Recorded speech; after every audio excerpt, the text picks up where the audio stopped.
안녕하세요. 저 시어머니 덕분에 이혼했습니다.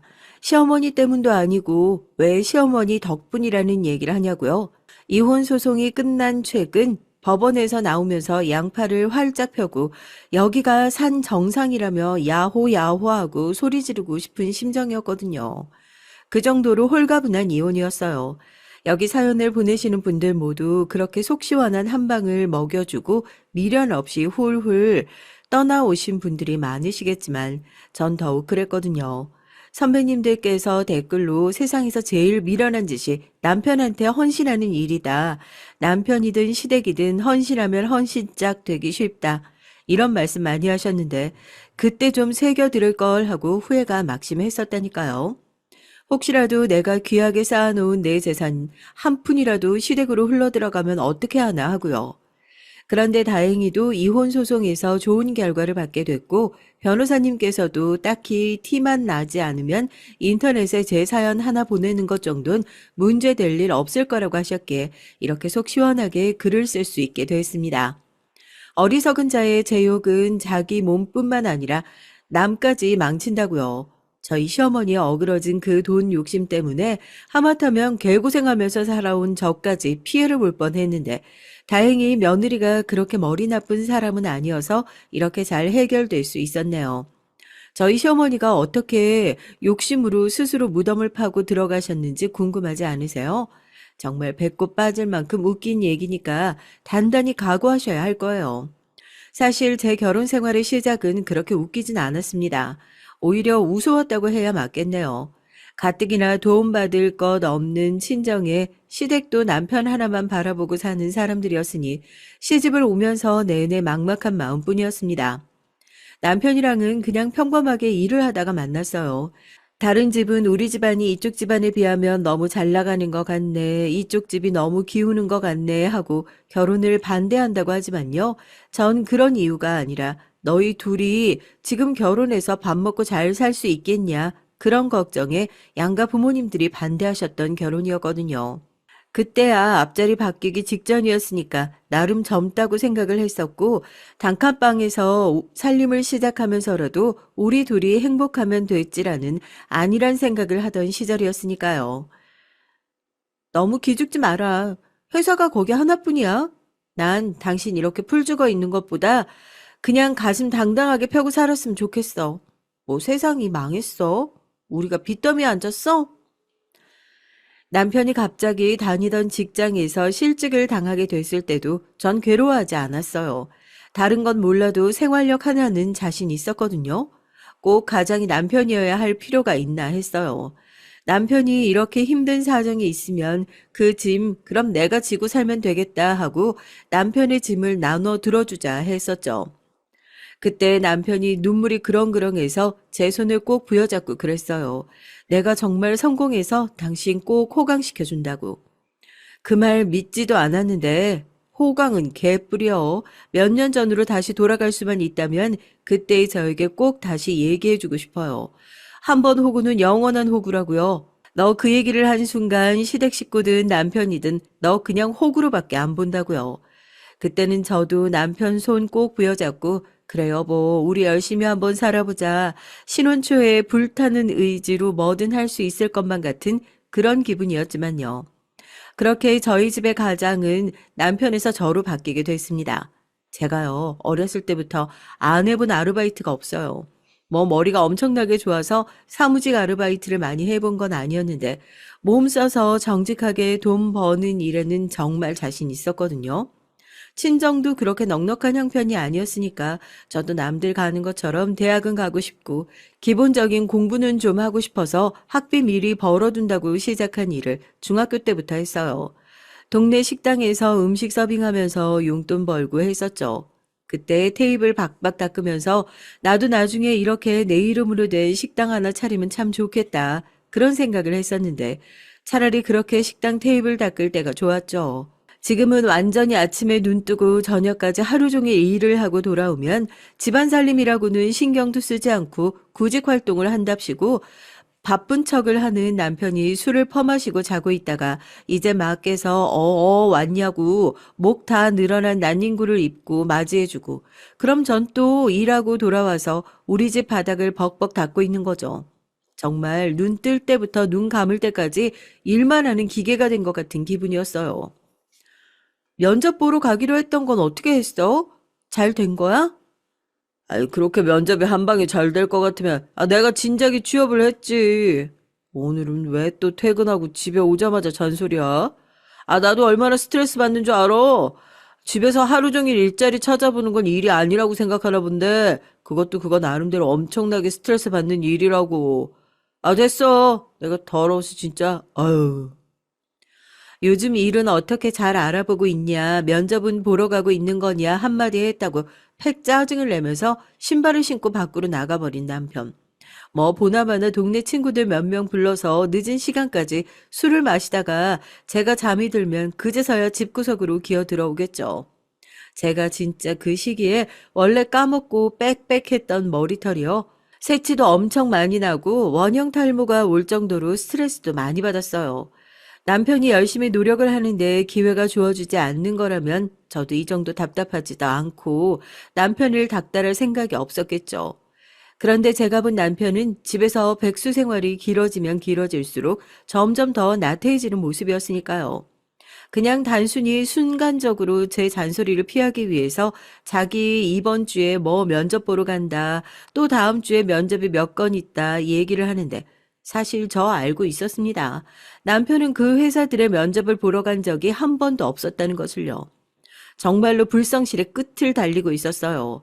주말에 면접을 보러 가기로 회사랑 약속을 해놓고 금요일 저녁 늦은 시간까지 친구들이랑 술을 마시고 집으로 들어와서 면접을 보겠다고 한 회사에서 잔뜩 화가 나서 남편의 핸드폰으로 전화를 걸었던 것을 제가 대신 들었던 적도 있었거든요. 진짜 말도 안 되지만 거기다 대고 핸드폰 주인이 제 남편인데 지금 몸이 안 좋아서 갑자기 심한 몸살이 나서 면접을 못 보러 가게 됐다고 몇 번이나 사과를 했었던 기억도 있습니다. 당신이 그렇게 둘러댔다고? 짧은 시간에 순발력 좋았네. 아니, 어제는 내가 분명히 안 나가려고 했단 말이야. 다음날 면접도 있고 하니까. 그런데 인원이 그 자식이 원래 면접 보러 가기 전에 술도 적당히 마셔줘야 긴장도 안 되고 괜찮은 거라고. 그렇게 나를 꼬드기잖아. 내가 이렇게 될 줄 알았나. 어차피 여기 아니어도 갈 곳 많으니까 괜찮아. 어느 순간 이 모든 상황이 울컥 화가 나더라고요. 남편은 나아질 기미도 안 보이지 처음엔 무조건 내 편이다 해주었던 시댁은 어느 순간부터 등을 돌린 것 같았어요. 아무리 그래도 남편 그렇게 잡들이 하는 거 아니다. 남자는 원래 집에서 아무것도 못하고 손가락 빨고 있을 때도 기 세워줘야 다시 나가서 일할 힘을 얻는 거라는 저희 시어머니의 말도 안 되는 논리 때문이죠. 온 가족들이 그렇게 다 같이 밀어주고 있는데도 아무것도 하지 않고 그 어떤 것도 바뀌지 않으려고 했던 남편이 가장 큰 문제였지만요. 그때부터 제 얼굴에 표정이 사라지더라고요. 사는 게 너무 지치고 힘든 거예요. 내가 이렇게 열심히 살면 뭐하나 집에 있는 저 사람이 다 까먹어 버리는데 그냥 차라리 콱 이혼할까 싶다가도 그때는 남편 놈이 뭐가 그렇게 짠하고 안쓰럽게 느껴졌는지 모르겠어요. 저 인간 나 아니면 누가 데리고 사나 싶고요. 내가 회사 면접도 보러 다닌다고 했잖아. 아무리 생각해봐도 내가 회사원 체질은 아닌 것 같아. 그래서 그런데 우리도 왜 식당 같은 거 한번 해볼까 하고. 내가 그래도 사람 상대하는 일은 꽤 잘하는 편이잖아. 식당 하고 싶다고 얘기하면 식당 차릴 돈은 어디 하늘에서 갑자기 떨어진대? 지금 나 혼자 벌어서 우리 먹고 살기도 힘든 상황에서 식당은 무슨 식당이야. 당신 또 친구들 얘기 들은 거지? 왜? 이번엔 누가 그런 얘기를 해? 인환 씨야? 아님 명호 씨야?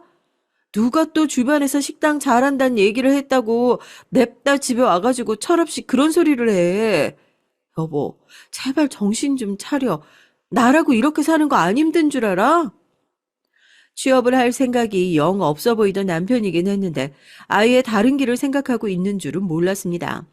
어느 날 퇴근을 하고 집으로 돌아온 저를 조용히 부르더니 우리 식당이나 해볼까 얘기를 꺼내더라고요. 제가 솔직히 처음에 그 얘기를 들었을 때 얼마나 기가 막혔겠어요. 식당이나? 식당씩이나요? 뭐가 있어야 식당도 차리는 거죠. 지금 당장 먹고 살기도 빠듯해 죽겠고 본인도 집에서 놀면서 퇴직금도 거의 다 까먹어가는 마당에 무슨 돈이 있어서 식당을 차려요. 동업도 싹수가 보이는 사람이랑 같이 하는 거죠. 괜히 어디서 헛바람 들어가지고 식당 얘기를 하는 것 같은데 이 상황에 제가 일까지 관두게 되면 정말로 집이 무너져 버릴 것 같다는 생각이 들어서 말도 안 되는 소리라고 생각했죠. 그런데 저희 남편 특징이요. 이상한 데서 추진력이 또 좋아요. 전 말도 안 되는 얘기라고 생각했는데 또 시댁에 냉큼 가서 그 얘기를 했나 봐요. 아들 말이라면 꼼짝도 못하는 저희 시어머니는 남편이 이거 정말 하기만 하면 되는 거다. 식당 잘 되면 엄마 호강시켜주겠다. 별 얘기를 다 하면서 시어머니가 살고 계시는 아파트 담보대출까지 받아가지고 식당을 열어주겠다는 약속을 기어이 받아내고 돌아왔던 거죠. 당신 예전에 식당 일 해본 경험 많다고 했잖아. 그거 뭐 얘기 들어보니까 어려운 것도 아니라고. 그냥 좀만 일해주면 누구나 다 할 수 있는 것 같은데.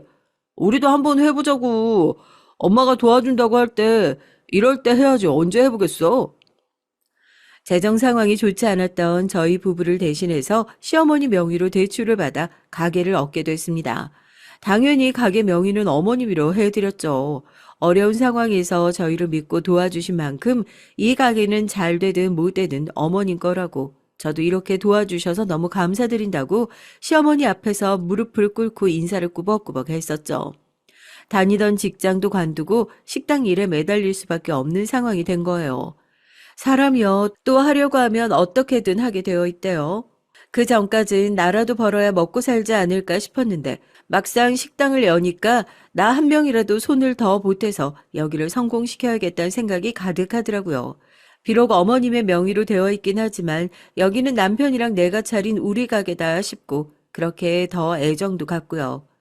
자는 시간도 쪼개가면서 전국에 있는 비슷한 집을 다 돌아다니면서 비법도 배우고 가게를 오픈하기 위한 준비를 엄청나게 했어요.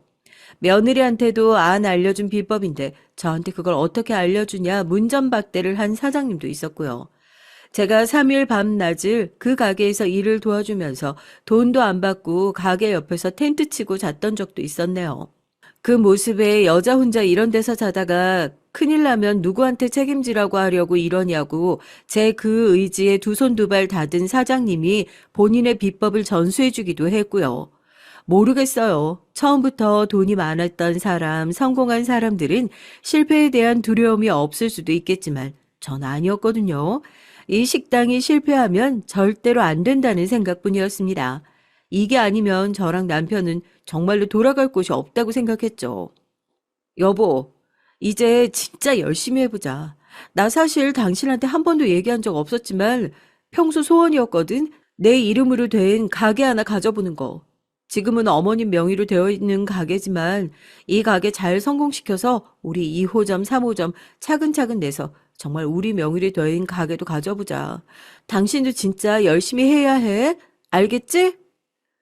처음 가게를 오픈하는 날 남편은 아직 잠이 들어있는 새벽같이 나와 문을 열고 부엌에서 숨죽여 눈물을 흘렸던 게 생각이 납니다. 비록 저희 부부의 돈으로 차린 가게는 아니었지만 그래도 이 가게 하나로 우리의 인생이 달라지는 기적을 꿈꾸고 있었어요. 제가 그렇게 간절함을 가지고 있었던 덕분일까요? 오픈을 하자마자 손님도 없이 주춤했던 것 같은데 얼마 안 가서 좋은 기회를 맞이하게 됐거든요. 여기 죄송한데 제가 아이랑 같이 와서 메뉴 중에 애들 먹을 만한 메뉴가 없는 것 같은데 따로 뭐 시켜서 먹어도 괜찮을까요? 한 가게 손님이 아이랑 같이 와서는 아이가 먹을 만한 메뉴가 없으니까 다른 가게에서 음식을 시켜도 되냐 물어보시더라고요. 그때는 시어머니랑 남편이랑 같이 식당에서 일을 보고 있었을 때였거든요. 시어머니는 무슨 저런 진상이 다 있냐면서 절대 안 된다고 하더라고요. 남의 가게 음식을 처먹을 생각을 하면서 주방에서 다 들리게 욕을 하셨고요. 제가 아차 싶어서 손님에게 먼저 죄송하다고 말씀을 드렸어요. 죄송해요. 저희가 가게 오픈한 지 얼마 안 돼서 아직 아이들 먹을 만한 메뉴를 준비 못했네요. 그러지 말고 아직 메뉴에 없긴 한데 나중에 어린이 메뉴를 추가하려고 제가 돈가스 몇 장 사둔 게 있거든요. 혹시 애기만 괜찮다고 하면 제가 주방에 들어가서 얼른 튀겨다 드려도 괜찮을까요? 당연히 돈은 따로 안 내도 되시고요. 나가실 때 시식평만 한번 들려주시면 좋을 것 같아요. 어때, 돈가스 좋아하니? 짜증을 내면서 자리를 뜨려고 하던 손님을 붙잡아 세우는데 성공했죠.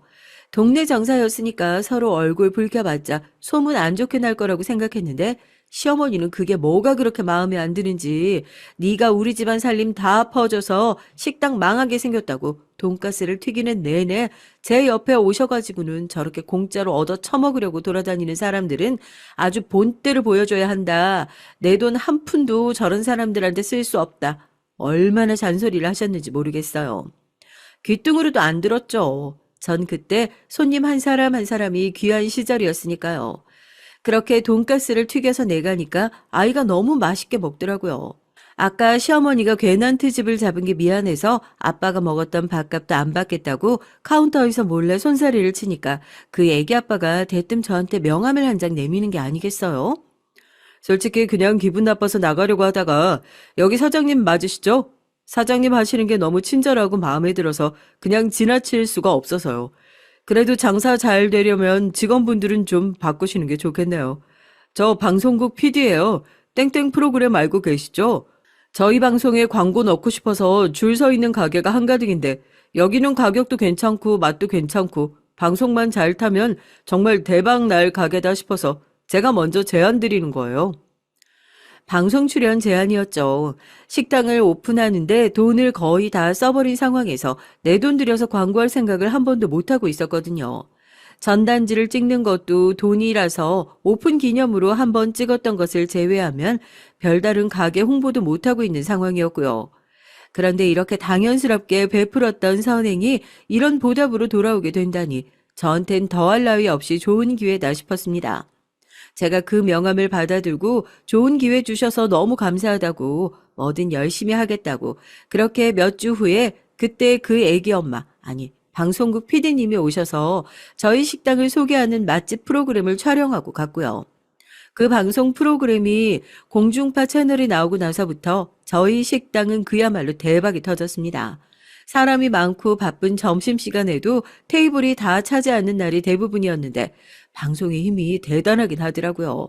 그거 한번 나갔다고 테이블이 다 차는 건 물론이고 음식을 먹기 위해서는 줄까지 서서 기다려야 할 정도로 손님이 미어 터졌으니까요. 몸은 정말 바쁘고 고됐는데도 끊임없이 들어오는 손님을 보면서 그렇게 반가울 수가 없었다니까요. 기쁜 건 시어머니와 남편도 마찬가지였겠죠. 자기는 이제 이렇게 손님이 많아서 주방일 더 못 도와주겠다고 하시면서 시어머니 본격적으로 카운터를 보기 시작했고 남편도 자기 혼자서는 도저히 감당이 안 되겠다 얘기를 해서 아르바이트 말고 정식 직원을 몇 명 채용해서 같이 일을 하기 시작했습니다. 정말 동네에 있는 작은 구멍가게처럼 시작했던 식당이었는데 이제는 어엿한 직원까지 둔 제법 모양새를 갖춰가는 식당이 되어가는 것 같아서 괜시리 뿌듯하더라고요. 눈부시게 성장한 식당도 감동적이었지만 이 모든 것들이 제 노력으로 이루어진 것이라고 생각하니 얼마나 기뻤겠어요. 그런데 그 뿌듯함을 가지고 있고 깊은 노력을 하고 있다고 생각한 건 저희 시댁에서 오로지 저뿐이었던 것 같습니다. 식당이 잘 되면 잘 될수록 시어머니와의 관계는 묘하게 틀어지는 것 같았으니까요. 일손이 바빠지면서 직원을 채용하고 나서부터 남편과 시어머니는 어느 순간 식당 일을 나 몰라라 하기 시작했어요. 처음엔 하루 이틀 자리를 비우는 정도였죠. 예, 너 그 시고모님께서 몸이 안 좋다고 하셔서 그 우리가 갔다 와야 될 것 같은데 넌 어차피 가게 보느라 못 갈 거 아니냐. 그래도 너 같이 대접받는 며느리가 세상에 어딨니? 너 귀찮을까봐 시어머니랑 남편이 이렇게 대신 가준다는데 고마운 줄 알아야 돼. 그날도 갑자기 시고모님이 아프다고 하셔서 모시고 병원에 가봐야 할 것 같다면서 저한테 가게를 맡기고 어머님이랑 남편 두 사람만 출근을 안 했던 적이 있었어요. 사람 한 명 빠지는 거 얼핏 생각했을 때 별 티도 안 날 것 같지만 그때는 딱 바쁠 철이었고 아무리 단기 인력을 구해가지고 쓴다고 하더라도 계속 손발 맞추면서 같이 일을 해왔던 사람들에 비하면 실수도 많이 내고 그거 쫓아다니면서 수습하다가 어떤 날은 하루가 다 가기도 하거든요. 꼭 두 분이서 같이 가야 하는 거냐고. 가게도 바쁜데 남편 혼자 아니면 어머님 혼자서 다녀오시면 안 되냐 얘기를 했더니 그럼 자기 보고 버스 타고 가라는 거냐면서 운전은 어떻게 하냐고 버럭 화를 내셨죠. 그래서 어쩔 수 없이 보내드렸는데 가게 브레이크 타임에 친정 엄마한테서 전화가 온 거예요. 그것도 잔뜩 화가 난 목소리로요. 지금 너희 시어머니 어디 있냐고 전화를 받자마자 대뜸 물어보시는 겁니다. 왜 또 저러시냐? 우리 시어머니 지금 남편이랑 같이 시고모님 아프다고 하셔가지고 모시고 병원 갔다 온다고 그러셨다 얘기를 하니까 엄마가 웃어요. 뭐? 시고모님이 아파? 사돈 참 핑계도 좋다지. 이제 일을 하기 싫으니까 별 거짓말을 다 하는구나 진짜. 내가 하도 기가 막혀가지고 나 오늘 백화점에서 판촉 행사 나갔다가 두 사람 봤다. 시고모님 병원은 무슨 두 사람 아주 신나게 팔짱 끼고 백화점 쇼핑하러 돌아다니고 있더라. 너 그렇게 쎄 빠지게 일해서 돈 벌고 있을 동안 둘이서 신나게 그렇게 놀러 다니는데 너 그게 정말 맞는 것 같니? 이건 돈을 잘 벌고 못 벌고의 문제가 아니야. 사람들이 어쩜 그렇게 괘씸하고 뻔뻔하대, 고생이란 고생은 네가 다 했는데 너 가게 명의 받았어? 가게 명의는 무슨. 엄마, 이 가게 내 돈으로 시작한 거 아니야. 시어머니 돈으로 시작한 거지. 가게가 아무리 잘 됐어도 그건 바뀌지 않는 사실이라고. 그러니까 엄마도 어머님한테 함부로 가게 명의 돌려주라는 둥 그런 얘기 하지 마. 백화점에서 둘이 같이 쇼핑한 건 내가 나중에 물어볼게. 그래도 엄마, 최서방이랑 그렇게 못된 사람 아니야. 시고모님 병원 가기 전에 둘이서 잠깐 짬 내가지고 백화점 갔던 거겠지. 설마 나 빼놓고 놀러 다니고 내가 이 집에서 고생을 한 게 있는데 그럴 리가 있겠어? 저희 친정엄마가 뭐 특별한 직업이 있는 건 아니고 한 번씩 마트나 백화점에서 판촉 행사 같은 거 진행하면 아르바이트 개념으로 한 번씩 나가서 일을 하고 오시거든요. 백화점에서 일을 하고 계시는데 나란히 백화점을 돌아다니고 있는 시어머니와 철딱선이 없는 남편을 본 모양이에요.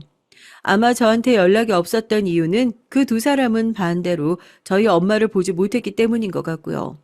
그때까지만 해도 시어머니랑 남편이 뺀질거리는 구석은 있어도 못된 사람들은 아니라고 찰떡같이 믿고 있었을 때였거든요.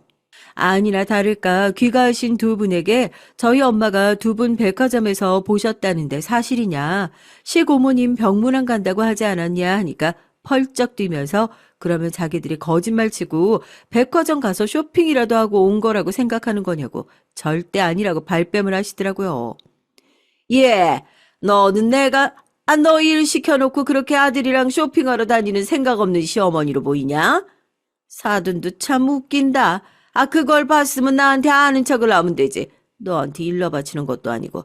전화해서 왜 멀쩡하게 잘 살고 있는 집 이간질을 시킨다니? 막말로 그래, 내가 내 아들 데리고 백화점 가서 쇼핑 좀 한다고 쳐도 그게 그렇게 사돈 눈치 보면서 전전긍긍 해야 될 일이냐? 사는 게 좀 힘들면 나가서 스트레스도 풀 수도 있고 그런 거지. 내가 너 도와준 게 얼만데, 이런 말도 안 되는 것 가지고. 너 지금 나 꼬투리 잡니? 시집살이를 시켜. 너 그렇게 안 봤는데 식당 슬슬 잘 되기 시작하니까 돈 욕심이라도 나는 모양이다. 애가 눈에 욕심이 아주 드글드글 쪘네. 드글드글 쪘어. 방귀 낀 놈이 성낸다고 세상에 어떻게 그렇게 찰떡같이 잘 어울리는 속담을 조상님들은 지었나 모르겠어요. 별 얘기도 안 했는데 그냥 거기 다녀오신 거 맞냐 한마디 했는데 자기가 이 식당 차리는데 보태준 돈이 얼만 줄 아냐. 자기도 정말 큰 마음 먹고 대출까지 받아서 도와줬는데 며느리가 식당 잘 되고 나니까 이렇게 갑질을 하면서 자기 시어머니 쥐잡듯이 잡는 게 맞는 거라고 생각하냐 어쩌냐 잔소리를 하시는 거죠. 누가 들으면 제가 진짜 시집살이라도 하는 줄 알 것 같다니까요. 그때부터 시어머니와 갈등의 골이 점점 더 깊어졌던 것 같아요. 가족들이랑 원래 일을 같이 하는 것 자체가 쉬운 일이 아닐 거라고 예상은 했었지만 저희 시어머니 성격이 정말 보통이 아니시거든요. 제가 아까 말씀드렸죠. 방송국 PD님이요. 식사하고 계신 손님이 뻔히 들은 거 알면서도 주방에서 그렇게 대놓고 싫은 티 팍팍 내시는 분인데 손님이랑 부딪히는 일이 어디 그거 한 번뿐이었겠어요. 제가 이거 다 사람 상대하는 장사다. 괜히 손님들이랑 시비 붙고 저 사람들 밥 먹고 기분 상하게 해서 나가면 아무리 맛있는 밥을 식당에서 먹었다고 한들 밖에 나가서 사람들한테 여기 식당 내가 가본 중에 최악이다. 이렇게 얘기하고 다닐 수밖에 없다. 그러니까 제발 조심 좀 하셔라. 얘기를 하면 듣는 척도 안 해요. 손님이 왕이라는 생각을 버려야 한다나요? 제가 그렇게 손님한테 굽신굽신하고 사니까 가게에 그런 진상들이 점점 더 많아지는 거라고요. 어머님이랑 싸우시는 손님들 보면 진상도 아니에요. 그냥 정당한 요구를 했는데 본인이 기분 나빠서 들어주지 않고 그냥 팩 성질을 내시는 거죠. 차라리 그렇게 생각 없이 쇼핑을 다니셔도 좋으니까 괜히 가게 나와서 사람들이랑 트러블 만들지 말고 다니지 않았으면 좋겠다 생각을 할 정도였다니까요. 제가 가게를 오픈했다는 소식을 듣고 나니까 제 오래된 친구들도 종종 가게에 일부러 들러서 음식을 팔아준다고 매출을 올려준다고 밥을 먹고 갔었거든요. 친구들 중에서 제가 대접을 하겠다고 오늘은 계산하지 말라고 그냥 가라고 얘기를 하더라도 정작 그렇게 돈 안 내고 갔던 친구는 단 한 명도 없었어요. 그런데 이 친구들 문제 가지고도 시어머니랑 크게 한번 부딪혔던 적이 있었거든요. 그래, 오늘 온다고? 너 결혼식 청첩장 주는 모양인데 분위기 좋은 레스토랑에서 안 하고 이런 식당에서 해도 정말 괜찮은 거야? 나야 너무 고맙지. 그러면 내가 최대한 시끄럽지 않은 자리로 미리 예약 잡아놓을게. 소연아 정말 너무 고마워. 저녁에 보자.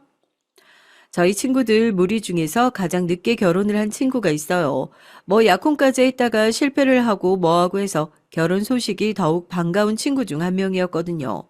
그 친구가 갑자기 저한테 전화를 해서 오늘 저녁에 저희 가게를 몇 자리 좀 예약해 줄 수 있냐고 묻더라고요. 자기 청첩장 모임을 저희 가게에서 하고 싶다면서요. 이렇게까지 저를 먼저 나서서 챙겨주려는 친구들한테 고맙기도 했었는데 시어머니 눈에는 제 친구들이 뭐 단체로 와서 식당에서 무전 취식이라도 하려는 사람처럼 보였나 봅니다. 나도 잠깐 가게를 빼고 갈 수 있었으면 좋을 텐데 하필이면 이날에 단체 예약도 들어와 있고 사실 아직 너희들한테만 얘기하는 건데 우리 조금 있으면 체인점 계약도 하게 될 것 같거든. 그것 때문에 정신이 없어. 너무 미안해. 대신에 오늘 밥은 내가 살 테니까 편하게 먹어. 이건 축의금이랑 별개다 너. 다른 건 몰라도 의리 하나는 확실한 거 알지? 그렇게 저희 식당에 온 친구들에게 저도 좋은 소식을 전하면서 기분 좋게 오늘 먹은 밥은 내가 계산할 테니 돈 생각하지 말고 편하게 먹어라 먼저 얘기를 했어요. 정말이지 친구들한테 돈을 받을 생각은 없었으니까요. 그런데 일이 있어서 일찌감치 집에 들어가 보신다던 시어머니가 다시 가게에 와서는 저희 테이블을 한참을 기웃거리더니 메뉴판이랑 빌지를 가지고 저희 쪽으로 오신 게 아니겠어요? 무슨 일인가 했는데 대뜸 그러시는 거예요. 중간정산 한번 하자고요. 어머님, 무슨 중간정산이에요? 제 손님이잖아요. 제가 알아서 계산 받을게요. 어머, 예, 아무리 네 친구들이라도 그래도 그렇지. 그렇게 많이 먹어놓고 무슨 중간정산도 없이 그냥 가려고 그래? 너무 기분 나쁘게 생각하지 말아요. 원래 식당에서 이 정도 먹으면 다 하는 게 중간 계산이니까. 그래서 결제할 사람이 누구예요? 우리 각각 결제도 되니까. 괜히 제가 사겠다는 얘기를 꺼내면 시어머니가 또 그거 가지고 꼬투리를 잡아서 한 소리를 할까봐 귀찮을 일 생기지 않았으면 좋겠다 싶어 입 다물고 가만히 있었던 거였는데 정말이지 친구들한테 손을 내밀면서 기분 나쁘게 계산을 요구하는 시어머니 때문에 분위기가 완전히 망해버리고 말았죠. 제가 그런 시어머니의 등을 떠밀면서 오늘 제가 친구들한테 신세진 게 있어서 제가 계산하기로 했다. 왜 어머님 손님 오실 땐 한 번도 안 그러시다가 제 친구들 오니까 제 친구들이 무슨 계산도 안 하고 도망갈 것 같은 사람처럼 그렇게 와서 의심을 하시냐 화를 냈죠. 그러니까 오히려 어머님이 더욱 역정을 내시더라고요. 아들 돈으로 인심 쓴다고요. 너 여기서 일해서 버는 돈이 다 네 돈 같나 본데 그거 네 돈 아니야. 우리 아들 돈이지. 너 아주 저번부터 엄청나게 거슬리는 거 알고 있니? 아주 이게 시어머니가 아니라 무슨 자기 부하 직원 부리듯이 생각하는 것 같은데 야, 너 나 아니었으면 이런 식당 꿈도 못 꿨어. 알어? 이 식당도 우리 아들이 차려달라고 해서 차려준 거지. 네가 와서 차려달라고 했으면 어림짝에도 없어. 그런데 뭐가 잘났다고 매번 자기 시어머니 가르치려는 태도도 기가 막혀서 네가 뭔데 네 친구들한테 내 아들 돈으로 생색을 내고 자빠졌어?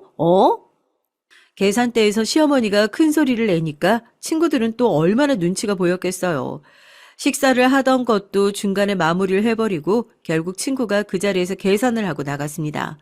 제가 나중에 정말 미안하다고 거듭 사과를 하면서 친구에게 그날 계산한 돈을 붙여주긴 했었지만 이미 제 친구들 사이에서 전 시어머니에게 그런 일로 찍소리 하나 못하고 눈치나 보고 살고 있는 사람으로 낙인 찍혔을 겁니다. 뭐 그게 거짓도 아닌데요. 식당을 같이 운영하면서 식당이든 결혼이든 이런 어머님의 만행 때문에 때려치우고 싶었던 적이 한두 번이 아니에요. 식당 일에는 관심도 없으신 분이 갑자기 체인점이 생기기 시작하니까 나서서 식당 일에 대놓고 간섭을 하기 시작하셨죠. 짧은 시간에 저희 식당이 워낙 잘 돼서 전국적으로 체인점이 20개가 넘고 연 매출만 놓고 봤을 때도 40억이 넘는 그야말로 초대박 식당이 되어버렸거든요. 그 20개가 넘는 체인점 관리도 모두 제 담당이었습니다. 저희 식당을 프랜차이즈 식당으로 만들겠다는 모 기업의 투자 제안까지 들어와서 그야말로 승승장구를 달리고 있던 그런 상황이었죠. 그런데도 시어머니의 간섭은 계속됐습니다. 음식엔 관심도 없던 분이 갑자기 나와서 자기 친구들을 저번에 데려왔는데 이게 무슨 간이 어떻네 저떻네 하면서 체인점들끼리 잘 공유하고 있는 레시피를 바꾸라고 횡포를 부리질 않나. 제가 거절을 하면 체인점까지 찾아다니면서 레시피를 바꾸라고 그렇게 난리를 치고 다니셨대요. 거기다가 같은 체인 상호를 달고 있으면 내부 인테리어도 구리게 해놓으면 안 된다고 체인점 사장님을 찾아가서 강제로 인테리어를 바꾸라고 그것도 본인 아는 업체 통해서 바꾸라고 그렇게 압박을 넣고 다니셨던 모양이에요. 그중에 몇 분은 시어머니의 얘기가 본사 방침인가 보다 생각하고 실제로 인테리어 시공을 맡겼던 분도 있더라고요. 아마 그 인테리어 업자랑 시어머니가 사전에 입을 다 맞춰놓고 남겨 먹는 돈에서 몇 퍼센트를 받기로 했었던 모양이죠. 일찌감치 나와서 제 몸 고생하는 것 정도는 참을 수 있다고 생각했었는데 그 피해가 멀쩡하게 일 열심히 하고 있는 자영업자들한테까지 가고 있다고 생각하니까 이걸 그냥 넘어갈 일은 아니다라는 생각이 들더라고요. 그래서 저도 어머님에게 다른 땐 화 한 번 크게 낸 적이 없었는데 버럭 화를 냈죠. 이건 좀 아니지 않냐고. 이러시면 안 된다고. 이런 본사 이미지가 뭐가 되겠냐고. 아마 그때 제대로 저한테 감정이 쌓이셨던 것 같아요. 제가 체인점 얘기까지 하면서 뭐라고 하니까 그 자리에서 반박은 하지 못하셨는데 분해하시면서 먼저 자리를 뜨시는 것은 물론이고 그 뒤부터 저에게 해야 할 얘기가 있으면 남편 통해서 전달을 하는 한 공간에 있어도 남편 통해서 예, 나는 이렇게 생각하는데 잘나신 우리 며느님은 어떻게 생각하시는지 한번 여쭤봐라. 비꼬기도 하시고요. 도저히 이런 횡포를 못 참겠다. 저도 마음속으로 계속 어머님에 대한 미움과 화가 차곡차곡 쌓여가고 있던 상황이었습니다. 여보, 나 정말 진지하게 물어보는 건데 혹시 회사 돈에 따로 손댄 적 있어? 이거 그냥 회사 내에서 조금만 조사하면 금방 나오는 건데 혹시나 하려는 마음에서 당신한테 먼저 물어보는 거야. 당신이나 어머님이나 회사 공금에 손댄 적 정말 없지? 네가 아무리 잘 나가도 우리 가족을 그렇게 함부로 무시하면 안 되지. 이렇게 번듯한 회사 차려놨다고 해서 이게 다 네 고생만 가지고 이루어진 것 같아? 아무리 그래도 아직 본점은 우리 엄마 명의고 넌 그냥 무늬만 사장인 거야. 나도 이 회사 이사야. 설령 내가 회사 돈을 뭐 좀 쓴다고 해도 그게 그렇게 크게 문제가 될 거야? 식당이 커지면서 가맹점 관리를 위해 사무실을 얻어 전 식당 일 대신에 본사에 나가서 매출 관리 등을 하기 시작했고요. 그러면서 본점에 있는 가장 큰 문제를 발견하게 됐습니다. 식당을 오픈 이후로 계속해서 매출이 조금씩 구멍이 나고 있는 걸 발견했거든요. 적게 벌 때는 적게 번 만큼 많이 벌게 되니까 그 구멍도 점점 커지게 됐고 그러다 제 눈에 딱 들어오게 된 거였죠. 이건 아무리 봐도 시어머니나 남편이 회사 돈에 손을 대고 있는 게 분명해서 남편을 먼저 불러서 물었더니 자기는 딱 잘라서 아니랍니다. 야, 네가 지금 제정신이야? 네가 뭔데 우리 집 식구들 도둑으로 몰아? 어? 이게 아주 세상이 네 것 같고 그러냐? 시건방을 떨어도 적당히 떨어야지. 이게 어디 시댁 무서운 줄 모르고 이렇게 함부로 주둥이를 놀려? 어? 남편과 제 선에서 조용히 끝낼 수 있는 문제였는데 남편은 기어이 이를 키우고 말았어요. 제가 얘기를 한 내용을 그대로 자기 엄마한테 가서 전달을 했던 모양입니다. 나중에 알게 됐지만 제가 얘기한 대로 매출과 관련된 문제는 회사에서 조금만 나서서 조사를 하면 금방 들킬 문제였으니까요. 어떻게든 빨리 제가 알아차리기 전에 이 문제를 수습하려고 두 사람이서 머리를 맞대다가 안 될 것 같으니까 절 찍어 눌러서라도 어떻게 해보려고 했던 모양이에요. 시어머니는 제가 사무실에서 일을 하고 있는 도중에 다짜고짜 저를 찾아오셔서는 사무실에서 고래고래 소리를 지르고 난리도 아니었죠. 혹시라도 누가 볼까 싶어 얼른 블라인드를 쳐놓고 지금 이게 뭐 하시는 짓이냐고 물어보니까 그러대요. 이혼하라고요. 더럽게 안 맞는 남편, 뻔뻔한 시댁. 살면서 제가 이혼 생각을 왜 안 해봤겠어요. 골백 번도 더 상상해본 장면이었죠. 그런데 제가 이혼을 생각하는 과정에서 시어머니가 저한테 나서서 너 이혼해라 이렇게 얘기하는 장면은 그 어딘가에도 단 하나도 없던 장면이었어요. 그러니까 그 얘기를 듣는 순간 뺨이라도 얻어맞은 것처럼 정말 더 기가 막히더라고요. 지금 뭐라고 하셨어요? 이혼이요? 아니, 그건 제가 꺼내야 될 얘기 아니에요? 이미 우리 아들이랑 다 얘기 끝내고 오는 길이다. 걔도 아주 돈돈거리는 너랑 사는 게 이제 지긋지긋하대. 내가 널 보면서 얼마나 뻔뻔한 줄 알아?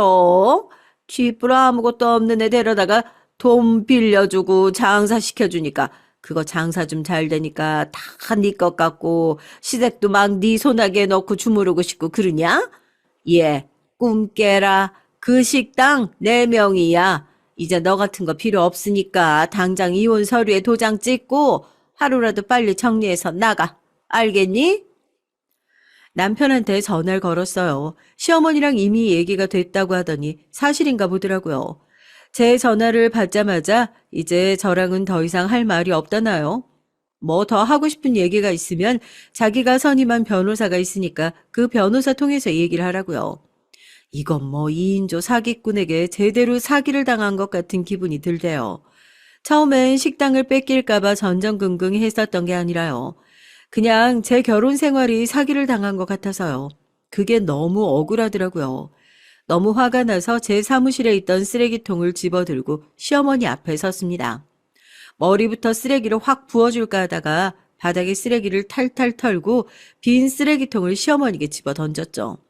어머님은 소리를 지르면서 얘가 드디어 미쳤나 보다고 시어머니한테 버르장머리 없이 이게 뭐 하는 짓이냐고 소리를 지르셨는데 제가 그랬어요. 필요하신 것 같아서 그랬다고요. 어머님, 죄송한데요. 이혼은 어머님이 그렇게 호들갑 떨면서 회사로 안 찾아오셔도 제가 먼저 하겠다고 말씀드리려고 했었어요. 제가 다른 사람이랑은 다 살 부대끼며 살아도 물건 훔쳐놓고 안 훔쳤다고 뻔뻔하게 거짓말하고 연기하는 도둑들이랑은 한 지붕 아래서 이불 덮고 못 살거든요. 아무래도 쓰레기들한테는 쓰레기통이 제일 잘 어울리지 않겠어요? 그래서 드리는 거니까 그거 잘 가져가셔서 어머님 그렇게 사랑하시는 아들이랑 둘이 쓰세요. 너무 좁다 싶으면 연락하시고요. 집 떠나는 며느리가 그 정도 호의는 베풀어서 두 분이서 쓰기 딱 좋은 큼지막한 쓰레기통 하나는 제대로 사드릴 수 있으니까요. 시어머니는 네가 진짜 미친 거냐고, 네가 뭐가 그렇게 뻔뻔하고 잘났길래 우리한테 지금 그따위 모욕을 주는 거냐 소리를 지르고 난리를 쳤습니다. 제가 전화기를 들고 경비를 불렀죠. 어머님한테 알려주고 싶었거든요. 아무리 잘난 척을 하고 여기서 소리를 질러봤자 여기는 어머님 회사가 아니라 제 회사라는 것을요. 제 전화를 받고 뒤이어 올라온 경비한테 내가 누군 줄 아냐고 사태질을 하면서 소리를 지르셨지만 그건 아무 쓸모가 없었어요. 결국 경비들한테 붙잡혀서 사무실 밖으로 질질 끌려 나가고 나서야 회사에서 일어난 소동이 겨우 정리될 수 있었답니다. 그렇게 전 집에서 간단한 짐을 싸서 친한 친구의 집으로 들어갔어요. 평소에도 너 제발 그 집에 있지 말고 이혼하라는 소리를 버릇처럼 달고 살았던 친구라서 제가 드디어 시댁이랑 제대로 한판하고 나왔다는 소식에 그렇게 반가워하더라고요. 그동안 있었던 일을 얘기하면서 저희 쪽에서도 급하게 변호사를 선임하고 어떤 식으로 이 미친 시댁에게 제대로 복수를 할 수 있을지 연구를 했답니다. 본점의 명의가 시어머니로 되어 있어서 혹시라도 개고생을 하고 아무것도 돌려받지 못할까봐 전전긍긍하고 있었는데요. 생각보다 답이 너무 간단하게 나오더라고요. 우리나라 법이 그렇게 허술하지가 않던데요. 고생한 사람한테 정당한 몫이 돌아갈 수 있게끔 잘 차려진 밥상에 저는 딱 숟가락만 얹었습니다. 다음날 미친 듯이 울리는 핸드폰 소리에 전 잠에서 깼어요. 발신자는 아니나 다를까 시어머니였고요. 회사에 휴가까지 내고 저도 이혼을 하기 위한 서류를 좀 정리해볼까 했었는데 이렇게 빨리 입질이 올 줄 누가 알았겠어요. 너 미쳤어? 아, 이게 다 뭐야? 내가 내 건물에서 장사하겠다는데 갑자기 가게 이름을 쓰지 말라니. 이건 무슨 통보냔 말이야? 어머님 맞죠? 그 건물은 어머님께 맞는데요. 그 가게는 엄연히 제 거거든요. 상표 등록부터 체인점 관리까지 모든 걸 다 하는 사람이 저였던 건 알고 계세요? 하긴 회사 일엔 전혀 관심이 없고 아들이랑 둘이서 어떻게 하면 회사 돈 좀 빼돌릴 수 있을까 그쪽에만 머리 굴리고 있었으니까 이런 일은 알 턱이 없으셨겠죠. 이제 어머님 위치 아시겠어요? 어머님은 그냥 그 건물만 가지고 있는 사람이 된 거예요. 그 대출금도 제가 다 갚아드렸으니까 이제 그 건물 어머님 건데 안 좋으세요? 거기서 아들이랑 둘이서 다시 열심히 일해가지고 다른 식당으로 성공하시면 되잖아요. 저한테 그러셨잖아요. 식당 일이 뭐 그렇게 어려운 거라고 너 혼자 백날 첫날 바쁜 척하면서 유세 떠냐고요. 그러니까 어머님도 한번 느껴보시라고요. 밑바닥부터 천천히 올라오면서 제가 혼자 얼마나 힘들게 일을 했는지 어머님도 제대로 한번 느껴보시라고요. 제가 이 집에서 마지막 선물로 준비했는데 왜요? 마음에 안 드세요?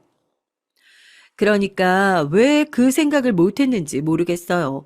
그 건물이 아무리 어머님 명의로 되어 있는 건물이라고 하더라도 결국 그 가게의 상호와 가맹점에 대한 모든 권리를 가지고 있는 사람은 바로 대표이사인 저였거든요. 모든 계약 문제는 대표이사인 제 이름으로 나갔었고 권리에 대해서 주장할 수 있는 내용이 단 하나도 없는 거예요. 시댁 식구들은 제 얘기를 듣자마자 전화기에서 정적이 흐르더니 아이고 아이고 하는 곡소리가 나던데요. 그제서야 깨달았겠죠. 자기들이 발로 냅다 걷어차서 내보낸 게 늘상 자기를 깔보는 것 같은 며느리가 아니라 정말 매일같이 꾸준히 가게 일 열심히 해서 가게 키워놓은 진짜 주인이라는 것을요.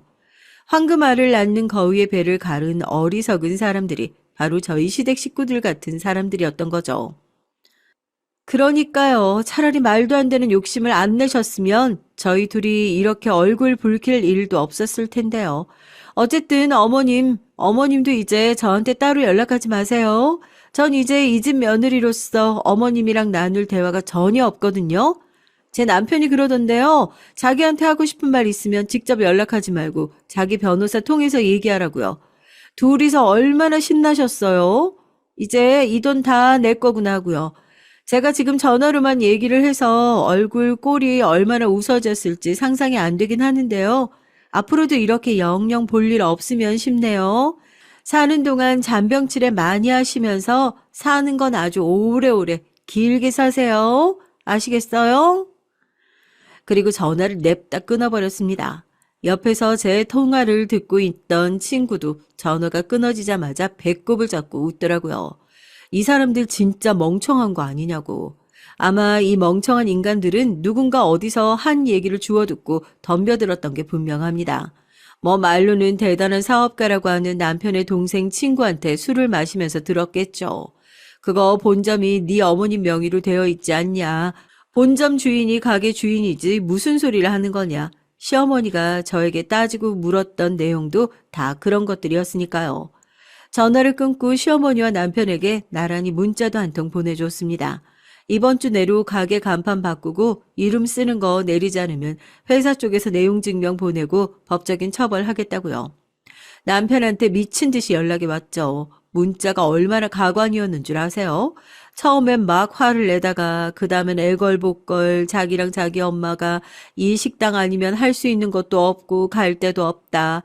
그러더니 뭐 변호사랑 얘기를 했는지 이혼 소송하면 당신도 어쩔 수 없이 그 돈 나한테 다 물어주게 되어 있다. 협박까지 하는데 실시간으로 문자 내용 저희 쪽 변호사랑 공유하면서 이혼 소송도 차근히 준비하고 있었습니다.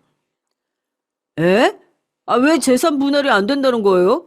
아, 이건 말도 안 되잖아요. 엄마, 아, 이게 다 뭐냐고. 엄마가 분명히 이혼만 하면 돈도 우리가 다 가질 수 있고, 가게도 우리 이름으로 다 가져올 수 있다고 그렇게 말했잖아. 아, 이게 지금 뭐냐고. 빈털털이 돼서 우리 아주 길바닥에 나앉게 생겼는데.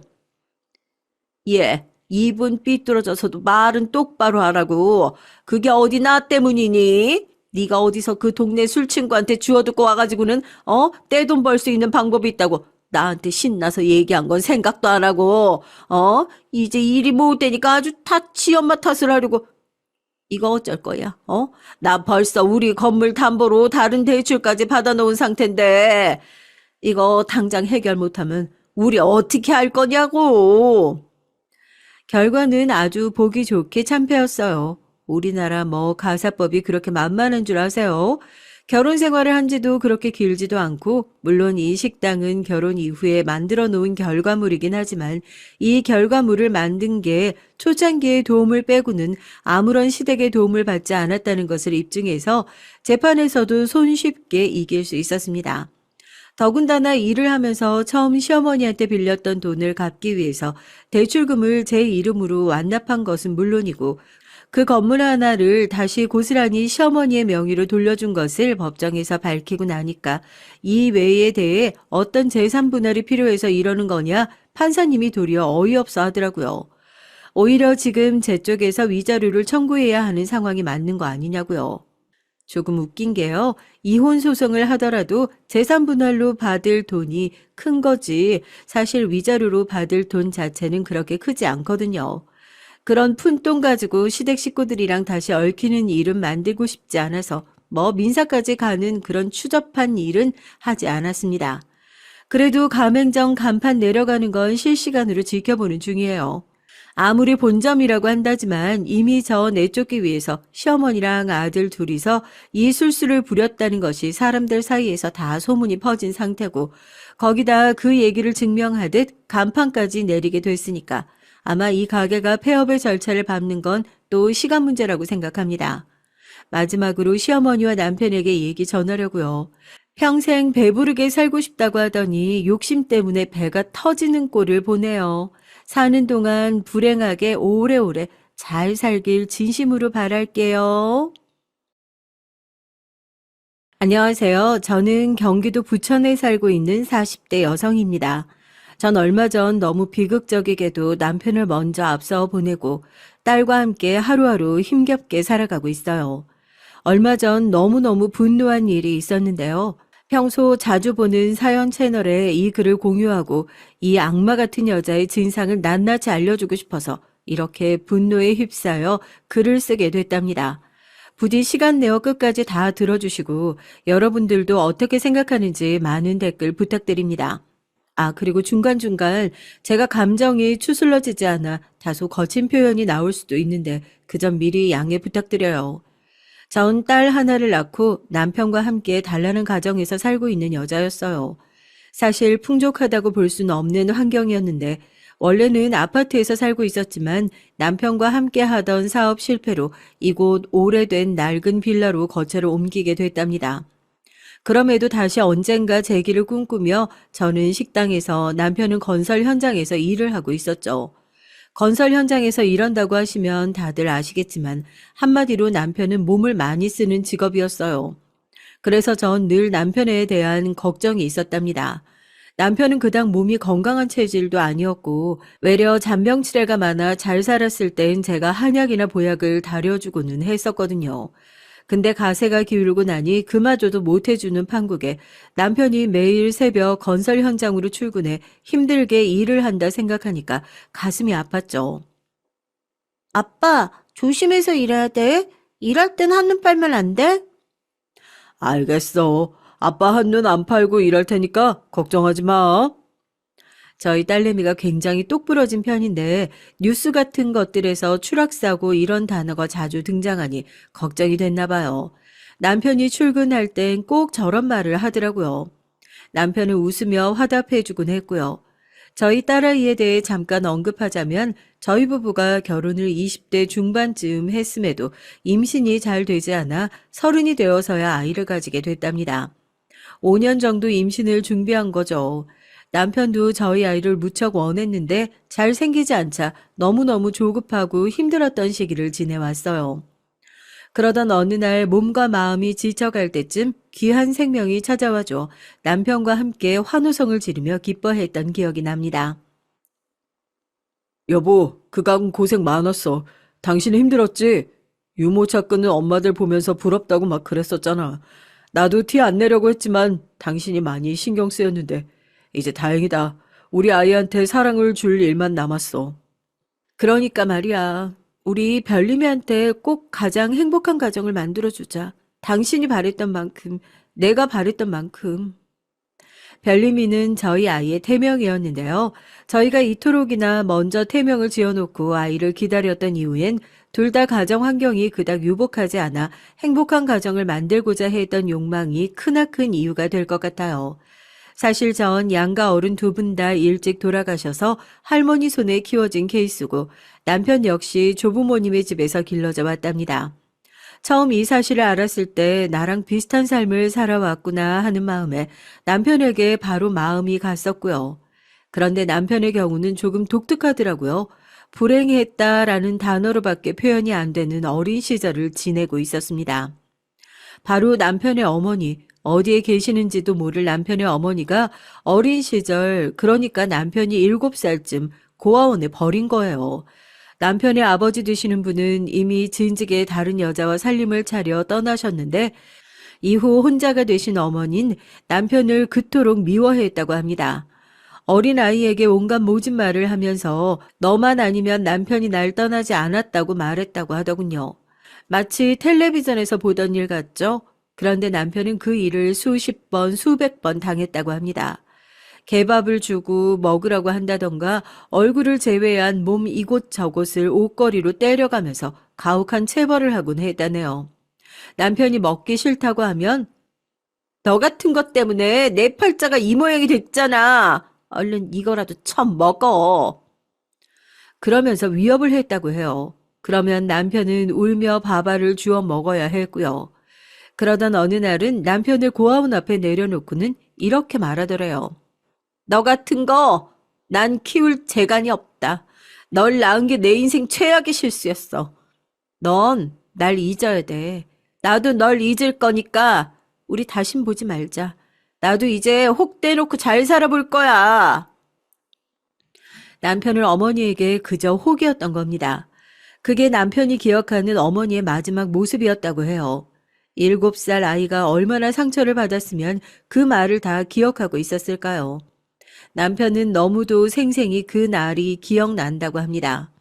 그 정도로 충격적이었다는 거겠죠.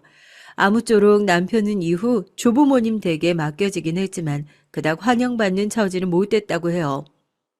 제 엄마도 버리고 간 놈을 우리가 굳이 주워와서는 아유 내 팔자야. 우리는 사는 것도 퍽퍽해 죽겠는데 쟤까지 한몫하니 이거 원 도로 갖다 버릴 수도 없고.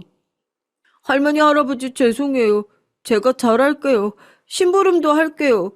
제발 버리지 마세요. 남편의 조부모님은 이미 가뜩이나 시골에 허물어가는 집에서 퍽퍽한 생활을 하고 계시는데 엎친 데 덮친 격 남편이 들어왔다며 그렇게나 대놓고 미워하셨다고 해요. 이미 어머니에게 받은 상처도 컸는데 거기에 조부모님까지 남편을 박대하셨으니 어린아이가 얼마나 서럽고 비참했겠어요. 남편은 그럼에도 엄마를 기다렸다고 합니다.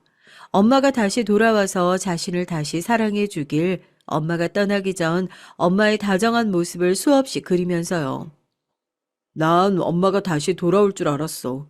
매일 대문만 보고 살았지. 근데 안 오더라. 모두가 시끌벅적 놀고 있는데 하염없이 그 대문만 보고 산 세월이 너무 길어서 그게 마음이 아파. 그래서인지 남편은 저와 연애할 당시 우스갯소리로 자신의 10대 시절은 그야말로 지옥이었단 말을 종종 하곤 했어요. 저는 그 웃음 속에 섞인 씁쓸함이 보여 마음이 더 없이 아팠고요. 어느 정도 크니까 엄마를 많이 원망하곤 했어. 엄마만 날 버리지 않았어도 괜찮은데 왜 내가 버려진 아이가 되어야 했을까? 엄마가 나한테 했던 말이 잘 사라지지 않더라고. 잊으려고 해도 잊혀지지 않는 말들이 있잖아. 그런 것처럼. 그랬구나. 난 감히 상상도 안 돼. 당신 많이 힘들었겠다. 그래도 그런 환경에서 씩씩하게 당신이 잘 자라줘서 고맙고 기뻐. 생각해보면 우리가 만난 것도 다 인연인 것 같아. 당신이 고아원에서 봉사활동을 한 이유가 당신 엄마에게서 받은 상처 때문이었잖아. 왜 아이들에겐 부모가 거울이고 또 어른의 말이 굉장한 영향을 미치곤 하잖아요. 저 역시 그랬는데 남편에겐 제대로 된 어른도 없었고 양육자도 사실상 방치에 가까운 보육을 했으니 남편은 불행이란 지옥 속에 살았던 것 같아요. 그 후 남편은 도망치듯 조부모님 집을 뛰쳐나와 고등학교도 검정고시로 치르고 곧바로 일을 시작했고 그러다 고아원에서 저를 만나게 된 것이었어요. 전 한눈에 알아봤습니다. 남편이 어떤 사람인지를요. 우직하고 듬직한 외형의 사람이었지만 속은 여린 사람이라는 것을요.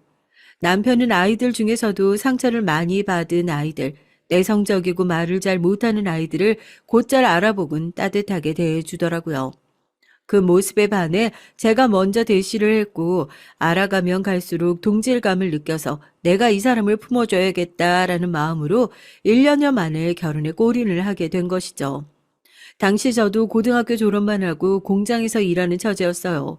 식품 공장이었는데 하루 종일 컨베이어 벨트가 돌아가는 공장에서 일을 하다 보면 아무리 몸이 건강한 사람도 피로가 쌓이고 지치기 마련이죠. 거기다 정신적으로도 조금 피폐해졌고요. 특히 점심시간 땐 친한 사람들끼리 밥을 먹는 아줌마들과 달리 전 별 친한 사람도 없던지라 혼자 구석에서 컵라면 같은 걸로 허기를 때우곤 했는데 그 시간이 참 외롭고 마음이 허하기도 하고 그랬습니다. 그러다 공장에서 알게 된 친구가 고아원으로 봉사와 활동을 간다는 소식에 한번 쫄랑쫄랑 따라갔는데 그게 남편과의 인연이 된 것이죠. 저와 남편은 결혼 초기 함께 작은 가게를 차려 생계를 꾸려갔는데요. 당시엔 이것으로 2호점, 3호점도 내리라는 야망도 갖고 있었습니다. 국수집을 차렸는데 단골 손님들이 저희 국수 맛을 향해 너무 맛있다고 서울에도 이런 집이 있으면 잘 될 거라고 잔뜩 바람을 불어 넣어주곤 했거든요. 제가 생각해도 저희 국수집 같은 맛이 별로 없었어요. 동네엔 물론이고 어디 지방으로 여행을 가도 저희 국수 같은 깊은 맛이 느껴지지 않았죠. 남편도 희망에 잔뜩 부풀어 있었고요. 여보, 나 지금이 꿈 같아. 늘 사는 게 숙제 같고 고된 수행 같기만 했는데 이렇게 따뜻하고 좋을 수도 있다는 건지 몰랐어. 당신 알고 결혼을 하고 나니 이런 행운이 나에게 온 것 같아. 우리 가게도 앞으로 승승장구 잘 될 테니까 더 행복한 날만 남았어. 남편은 아이만 들어서면 되겠다면서 이 행복이 너무 낯설고 한편으론 너무 기쁘다고 말했습니다. 하지만 그런 우리 가정에도 바람이 불어닥치더군요. 저희 집은 속절없이 흔들렸고요. 그토록 저희가 아끼고 사랑하던 국수집이 망한 건 순식간이었습니다. 3년간 잘 되던 가게 옆에 프랜차이즈 닭갈비집이며 갈비찜집이며 술집들이 들어서자 저희 국수집은 점점 더 작고 초라해졌습니다. 가게에 파리가 날리기 시작하자 저희 모든 걸 접고 원래 자리로 돌아올 수밖에 없었죠. 하지만 거기까지면 괜찮았겠다만 또 다른 비극이 벌어졌습니다. 저희 사정이 안 좋은 걸 알고 접근한 남편 친구에게 사기까지 당하며 빚까지 떠안게 된 것이죠. 어떻게 사람이 그럴 수 있을까요? 가뜩이나 힘든 사람들의 돈을 탐내어 저희를 꿰내고 좋은 곳이라며 투자하라 재촉했는데 그게 사기였던 거죠. 전과가 이미 있었던 놈이란 소리에 남편은 그날 경찰서에서 거품 물고 쓰러질 뻔했습니다. 아마 다른 부부였다면 이 상황에서 서로를 원망하고 욕을 하든 싸움을 일으켰을 겁니다. 그러니 저희 부부는 봉사활동을 할 적부터 서로가 어떤 세월을 살아왔고 어떻게 여기까지 왔는지 너무나 잘 알고 있었기에 외려 다독였어요. 우리 아이한텐 이런 환경에서 자라게 해서 너무 미안하지만 그래도 우리 언젠간 다시 일어설 수 있을 거야. 내가 너무 미안해. 당신 고생만 시켜서. 아니야, 여보. 그런 말 마. 우리 힘내자. 사람이 살아있다면 뭐든 다시 시작할 수 있어. 난 당신 믿어. 이런 긍정적인 말을 하면서요. 그렇게 바닥을 찍고 다시 시작된 삶이었기에 서로 힘든 것조차 티내지 않으며 열심히 입에 풀칠하고 있었어요.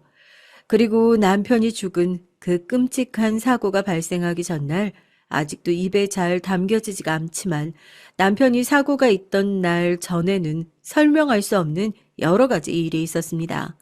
지금 제가 이 일을 굳이 꼭 말씀드리려고 하는 건 저희 남편이 그만큼 부당하고 공평하지 않은 대우를 받았다고 말씀드리기 위해서요. 남편은 평소에 일에 대한 불만이나 불평을 잘 늘어놓지 않는 성격인데 어느 날인가 술에 잔뜩 취해 들어왔더라고요. 그것도 같이 일하는 동료와 함께 말입니다. 남편은 술상을 차려달라고 하며 또 술을 마시고 싶어 했어요. 왜인지 모르겠지만 많이 힘들어 보였습니다. 어지간해선 평소 술이라면 건강 해친다고 싫어하던 사람이 술을 마실 정도라면 무슨 일이 있나 보다 싶었죠.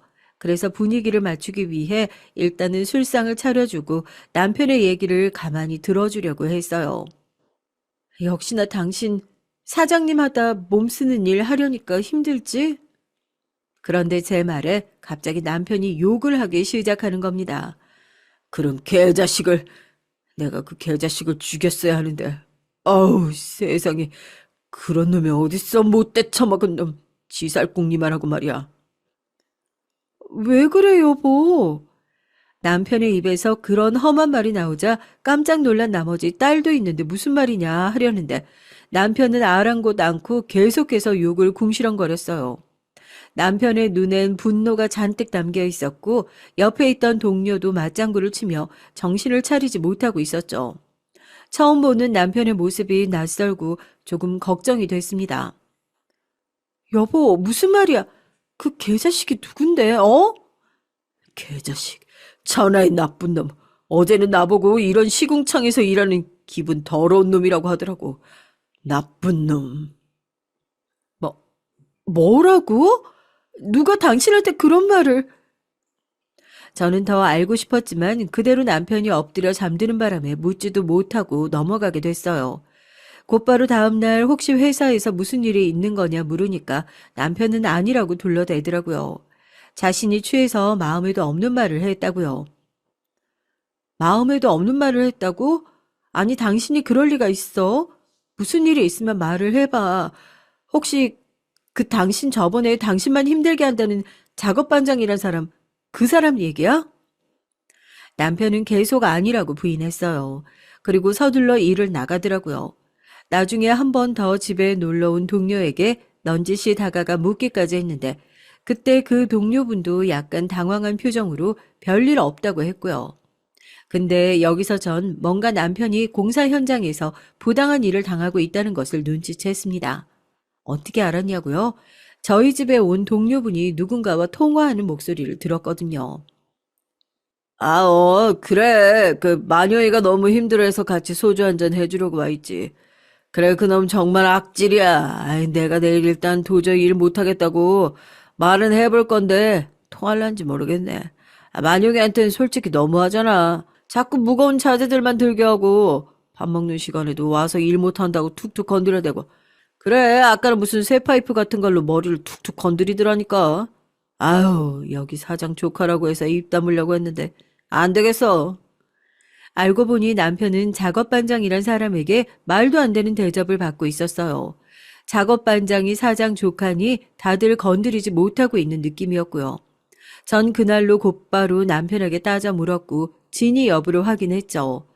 남편은 처음엔 당황하더니 순식간에 고개를 떨어뜨리며 맞다고 순순히 인정을 하더라고요. 눈물을 뚝뚝 흘리며 고백하는데 청천벽력 같았습니다. 미안해. 내가 말하면 당신이 더 걱정할까 봐. 어떻게 그런 일을 할 수 있어, 사람이. 왜 나한테 말을 안 했어? 말이라도 해야지. 왜 혼자 끙끙 앓았냐고. 동시에 저도 모르게 눈물이 줄줄 새어 나오더라고요. 우리 남편 어엿한 가게 사장님으로 편하게 살다 이렇게 또 한 번 인생의 고초를 겪게 된 건데 잠에도 못 들 정도로 화가 나고 속상하더라고요. 그러나 남편은 저를 달랬습니다. 여보, 내가 내일 우리 같이 일하는 직원들이랑 말하기로 했어. 나 말고도 피해자들이 여럿 있어. 점심시간에도 시간 안 지키고 근무하라고 독촉하고 안전장비도 없이 일하라고 하고 그런 것들 회사에 다 고발하고 요구하려고 해. 그러니까 너무 열내지 말고 진정하고 있어봐. 내가 알아서 해볼게. 남편은 특유의 침착한 목소리로 그렇게 말했습니다. 남편의 진심 어린 눈빛에 저는 알았다고 답할 수밖에 없었죠. 그리고 다음날 그 끔찍한 사건이 일어나게 된 거였어요. 병원에서 보호자를 찾는 전화가 걸려오더라고요. 다급히 달려가 남편의 수술실 앞에 도착했지만 남편은 이미 긴 수술에 들어간 지 오래였습니다. 함께 있던 남편의 동료는 허둥지둥 상황을 설명해 주는데 남편이 공사 현장에서 자재를 싣고 나르다 그만 추락을 했다고 하더라고요. 전 말도 안 된다며 바닥을 치고 기절할 듯 오열을 했지만 달라지는 건 없었습니다. 남편이 긴 수술을 마치고 나왔을 때 이미 남편은 원래의 얼굴을 잃어버린 뒤였죠. 그리고 며칠을 심하게 앓다 그만 세상을 떠나버렸어요. 저와 자신이 그토록 아끼던 사랑스러운 딸을 남겨두고 말이죠. 전 상복을 입고 딸아이와 함께 장례식을 치를 수밖에 없었습니다. 사람이 허망한 가운데서도 해야 할 일이 있다는 게 그 일을 묵묵하게 하게 된다는 게 신기하고 이상하더라고요. 남편의 직장 동료들부터 예전에 알던 사람들까지 한 명 한 명 조문을 하기 위해 찾아왔기에 전 그분들을 맞으며 와주셔서 감사하다는 인사를 빼놓지 않고 드렸어요. 근데 남편을 괴롭혔던 작업반장 그 사람도 찾아왔더라고요. 도저히 인상을 필 수 없어 조용히 노려보는데 그 사람은 장례식장에서 육개장을 6번이나 퍼가며 먹더니 저를 향해 씩 웃고 가버렸습니다. 이봐요. 그리고 제가 그 사람을 붙잡았죠. 당신이 한 짓을 다 알고 있다고 어떻게 책임질 거냐 말했습니다. 그러자 모른 척 잡아 떼더라고요. 이때부터 전 일이 심상치 않게 돌아갈 것을 느낄 수 있었습니다. 하지만 여기서 정말 참 어이가 없고 분통이 터지는 일이 엎친 데 덮친 격으로 터지더라고요. 바로 남편이 그토록 미워하고 증오했던 어머니, 그 사람이 장례식장에 찾아온 거였습니다. 처음엔 몰라봤어요. 저 역시 사진 한번 본 적이 없고 결혼식장에도 오지 않았으니까요. 그런데 자신이 남편의 어머니라 떳떳하고 당당하게 소개를 하더라고요. 그래요. 내가 만용이 엄마예요. 결혼식장엔 가지 못했는데 이렇게 만나게 되네. 그간 마음고생 많았죠. 이렇게 혼자 상 치르게 해서 미안해요. 그나저나 우리 애가 이렇게 먼저 가게 돼서 내가 마음이 남편의 어머니라뇨. 놀라서 할 말을 찾고 있는데 갑자기 오열을 하며 장례식장이 떠나가라 울부짖기 시작하는 겁니다. 만용아, 너 어렸을 적 기억나니? 네가 종이 접기를 잘해서 엄마한테 학도 접어주고 별도 접어주고 그랬잖니? 그림만 그려도 그냥 매일 엄마 얼굴만 그려오고 아유, 엄마가 그때 널 버리지 말았어야 했는데 생활고 때문에 어쩔 수가 없이 엄마 매일이 죄스러웠다. 매일이 우리 아들이 너무 보고 싶어 죽는 줄 알았어. 만용아, 차라리 엄만 널 따라가고 싶다. 뭐 그리울 것도 없는 인생, 미련 없는 인생 다 버리고 널 따라가고 싶어. 우리 아들 너무 보고 싶다. 전 무슨 드라마의 한 장면을 보는 줄 알았습니다. 그도 아니면 사기꾼을 다루는 다큐멘터리요. 갑자기 영정사진 앞에서 남편과의 추억을 하나하나 꺼내며 놀이공원 간 얘기며 같이 저녁을 차려 먹은 얘기 같은 것들을 꺼내는데 어이가 없었죠. 왜냐하면 전 남편에게서 단 한 번도 그런 추억들을 들은 기억이 없었거든요. 남편의 어머니는 남편을 못 살게만 굴었고 옷도 늘 낡은 옷에 밥은 개밥 같은 것만 주며 그것마저도 감사하라고 말하던 사람이었습니다. 친모도 아닌 계모와 다름이 없는 사람이었죠. 그런 사람이 여기까지 찾아와서 갑자기 이런 행동을 하니 제가 어떤 마음이었겠어요. 경찰이라도 부르고 싶은 심정이더라고요. 제가 겨우 이성을 차리고 그분에게 다가가 마음을 알겠으니 장례식장이 너무 소란스러워지는 것 같으니까 나중에 따로 얘기를 하자고 말했습니다. 그랬더니 여기서 갑자기 도끼 눈을 뜨더라고요. 얘야, 네가 내 며느리지? 며느리라 내가 왜 시어머니에게 이런 건방진 행동을 하는 건지 모르겠지만 내가 네 남편 엄마야. 내가 왜 우리 아들 떠난 곳에서 제대로 된 애도도 못하게 하는 건지 이해가 안 되는구나. 우리 아들을 가슴에 묻고 살아온 한 맺힌 세월 여기서라도 풀어보겠다는데 왜 네가 날 막는 거냐 말이다. 네가 뭔데? 어머님, 그게 아니고요. 제가 들었던 내용과 너무나 다른데 네가 뭘 들었는데 말이니? 그게 시어머니의 목소리가 점점 커지자 사람들 시선이 여기로 몰리기 시작했고 웅성거리는 게 느껴지니 더 이상 대화를 이어갈 수가 없겠더라고요. 일단은 그 애도인지 추모인지를 하게 냅두고 스스로 떠나게 만드는 게 나을 것 같았습니다. 적어도 남편이 간 자리를 소란스럽고 지저분하게 만들고 싶진 않았으니까요. 하지만 이런 생각은 불현듯 들긴 했어요. 과연 남편이 떠나는 길목, 이 여자가 여길 오길 바랬을까? 남편이 평생 증오하고 원망하던 사람이 여기에 있는 걸 반가워할까? 괜히 제가 다 죄스러워지고 미안해지는 기분이었습니다. 그럼에도 일단은 마음을 차분하게 진정시키고자 내버려 뒀어요. 그랬더니 이번엔 몇 분 후 저희 딸아이에게로 다가오더라고요. 그러면서 네가 우리 아들 딸이냐며 보여달라 그리 애걸했건을 한 번도 보지 못했는데 이렇게라도 보게 돼서 너무 기쁘다고 하는 겁니다. 그 말엔 너무 당황스럽더라고요. 무슨 말씀이세요? 그 말은 우리 애아빠랑 연락을 하셨다는 말인가요? 남편은 한 번도 시어머니와 연락이 되었다고 한 적이 없었어요. 그 어린 시절에도 자기를 버리고 나가서 한 번도 찾아온 적조차 없었으니까요. 근데 수십 년이 지난 후 애 아빠와 연락을 했다고 주장하는 거였습니다. 저는 이게 분명 거짓말인 것 같다는 생각은 들었지만 시어머니는 계속해서 차분한 목소리로 말을 잇더군요. 지금 생각해보니 이때의 목소리가 너무나 차분하고 마치 진실을 말하는 듯 굴었다는 것이 정말 소름 끼쳐요. 그래, 넌 몰랐겠지만 난 연락을 하고 있었어. 내가 지난날 널 버린 게 너무 미안하다고, 사죄하고 싶다고, 한 번만 만나달라고도 말했지. 그런데 아들은 나에 대한 분노가 사겨지지가 않는다고 그러더구나. 나를 끝끝내 용서할 수가 없겠다고. 난 받아들였단다. 내가 고아원에 걔를 버리고 갔으니 당연히 그랬겠지. 갑자기 머릿속이 어지러워지더라고요. 남편이 그런 걸 속이거나 감출 사람이 아니었어요. 무엇이든 미주알 고주알 다 말하는 성격이었죠. 사고가 일어나기 전 회사의 무리한 업무 관련된 얘기만 빼고 말입니다. 하지만 전 여기서 아주 미스터리한 일을 경험하게 됩니다. 시어머니는 그간 자신이 얼마나 후회하며 살아왔는지 남편에 대한 죄책감으로 재혼도 하지 않고 그 마음의 빚을 갚기 위해 나름 통장에 돈이라도 쌓아오며 살아온 세월을 얘기하기 시작했는데요. 그 얼토당토 않는 얘기에 제가 한숨만 푹푹 흘리고 있자 그 순간 갑자기 남편의 영정사진이 툭 하고 떨어진 겁니다. 아무도 건들지도 않고 손도 대지 않던 영정사진이요. 순간 너무 놀라서 저도 시어머니도 그쪽을 바라봤죠. 그리고 시어머니는 경기를 일으키며 놀라 영정사진을 바라보는데 마치 그 모습이 무언가 잘못한 걸 들킨 사람같이 두려운 표정이었어요. 그때 전 이게 어떤 사인, 그러니까 신호처럼 느껴졌습니다. 어떤 사인인지 알 수 없었지만 위험함을 알리는 경보 같았죠.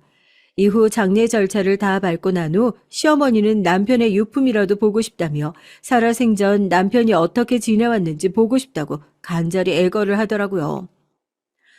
며느리 너도 싫겠지. 다 이해한다. 근데 제발 속지 않은 마음으로 살아왔으니 한 번만, 딱 한 번만이라도 보여주면 안 되겠니? 내가 살 수가 없을 것 같아서 그래. 엄마, 할머니한테 아빠 방 보여주면 안 돼? 할머니 불쌍해. 정말 안 되는데. 알겠어요. 그래요. 한 번만 보고 가세요. 옆에 딸아이가 있는지라 눈물로 애걸하는 시어머니를 외면할 수가 없어서 집에 시어머니를 들였답니다. 딸아이가 제 손을 잡으며 덩달아 부탁하니 어쩔 수가 없더라고요.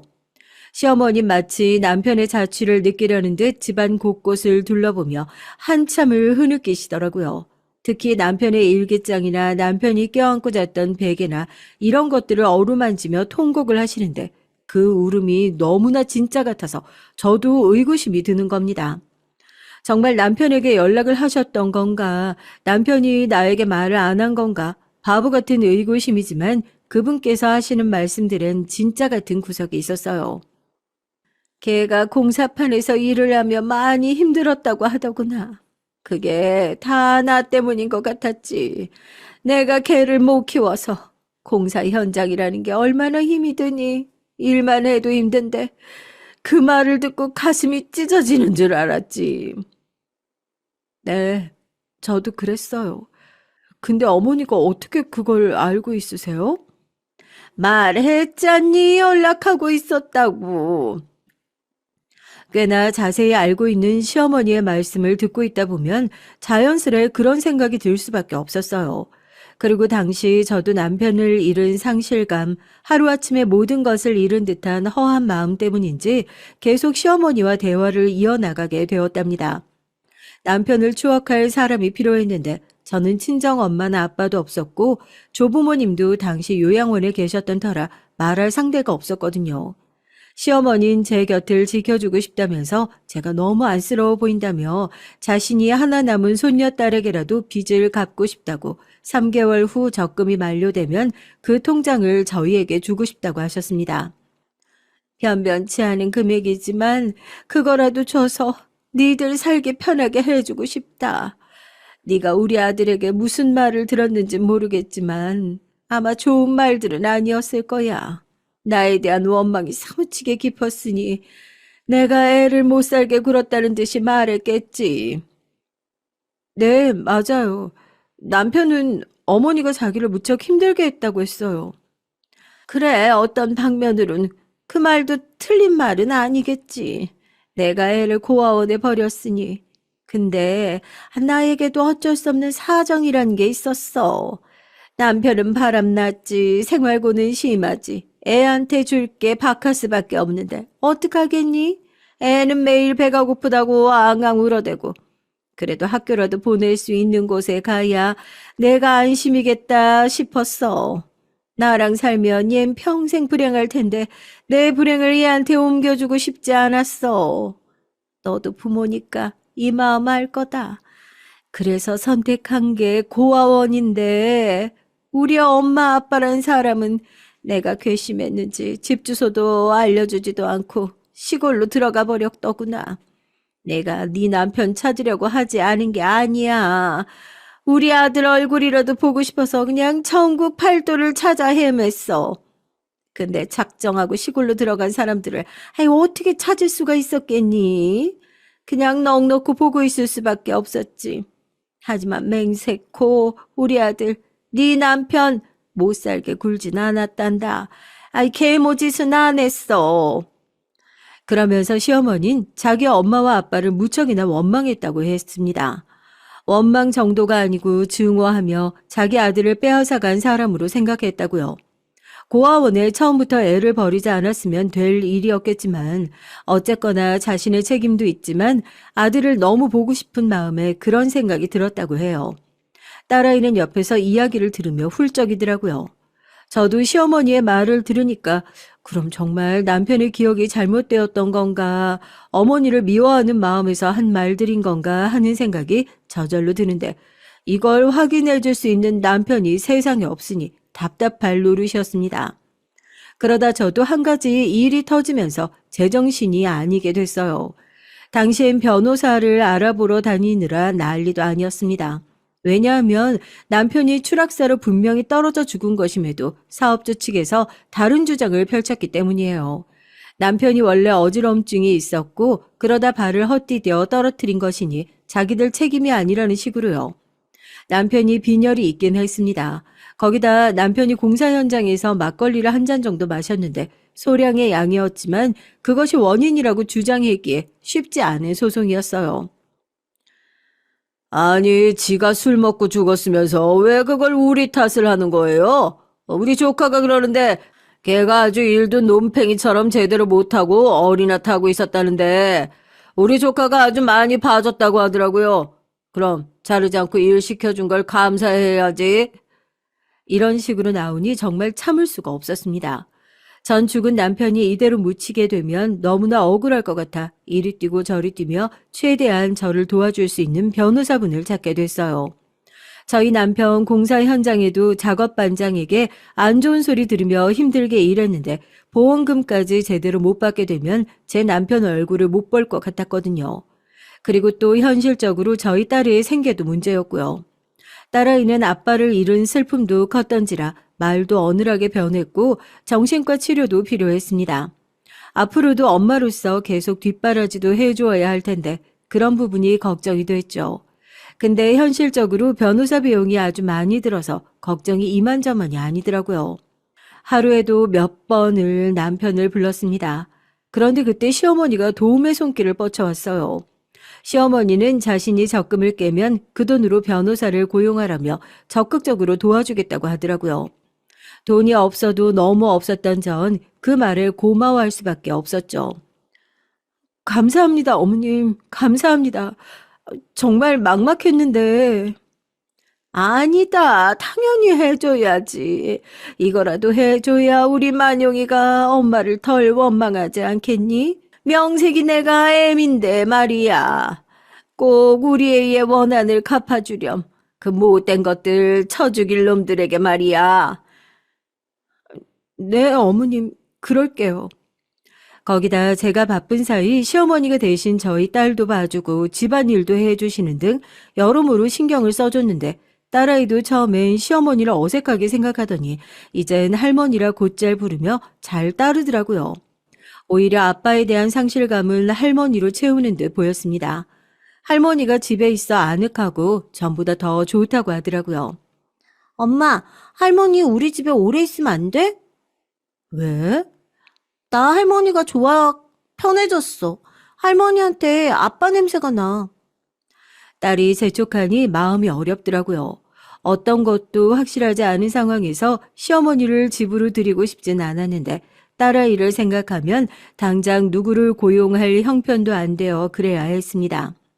더군다나 시어머니는 저희 집에 자주 들락거리며 동네 사람들과 인사를 하고 다녔는데 금세 친해진 모양이더라고요. 시어머니 인상이 나쁘지 않았습니다. 지금 생각해도 그저 일을 많이 하신 느낌의 푸근한 인상이었는데 곧잘 말을 거시고 하니 이웃들도 자연스레 저와 시어머니 관계를 알게 됐죠. 아유, 애기 엄마 좋겠어. 시어머니라도 있어서. 좋다는 말 좀 그렇긴 하지만 난 애기 엄마가 너무 안 됐고 가여웠는데 아이 시어머니라도 챙겨주니 얼마나 다행인지 몰라. 종종 저를 챙겨주었던 윗집 아줌마가 이런 말씀을 하실 정도였죠.